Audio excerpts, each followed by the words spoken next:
வாங்க ஏன் விஜயபாஸ்கருங்களா? இந்த ரெண்டு விஜயபாஸ்கரும் இருக்கிறாங்கல்ல, எதனால தாவகையில சேர்ந்திருக்கிறாங்க?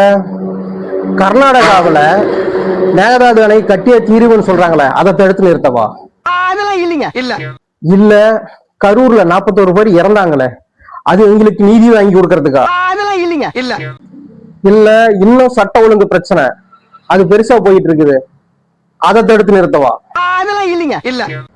அங்கங்க ஆணவ கொலைகள் நடந்துகிட்டே இருக்குது, அந்த ஆணவ கொலையை தடுத்து நிறுத்தக்க போய் சேர்ந்திருக்கிறாங்க.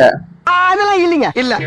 நாட்டுல தொழில் வளத்தை பெருக்கி மாணவர்களுக்கு முன்னேற்றத்தை கொடுக்கறதுக்கா போய் சேர்ந்திருக்கிறாங்க. அதெல்லாம் இல்லைங்க.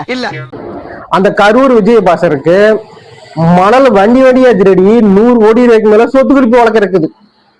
இப்படி அந்த ஒரு ஆளு போய் தூய சக்தியில சேர்ந்துக்கிறார். இருக்கின்ற மேடையிலேயே இங்கிருந்து இன்னொரு கட்சிக்கு தாவும் தைரியமும் தன்னம்பிக்கையும் இந்தியாவிலே எனக்கு ஒருவனுக்கு தான் இருக்கின்ற விராலிமலை தொகுதி விஜயபாஸ்கர் அப்போ ஆளுங்கட்சியை இருந்த அதிமுக இருக்கும்போது குட்கா ஊழல் வழக்குல சிபிஐ விசாரணை நடந்துட்டு இருக்கும் போது ஆதாரத்தை தூக்கி வெளியே போட்டாரு.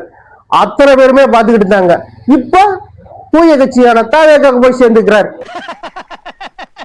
அரசியல்ல இதெல்லாம் சாதாரணமாப்பா.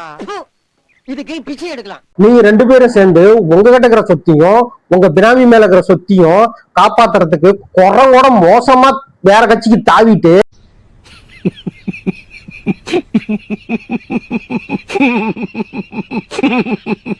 இபிஎஸ் அவர்கள் திமுக சேர்ந்து ஆட்சி அமைக்கலாம் அப்படின்னு இப்ப பொய்ய சொல்லிட்டு திரியுறீங்க.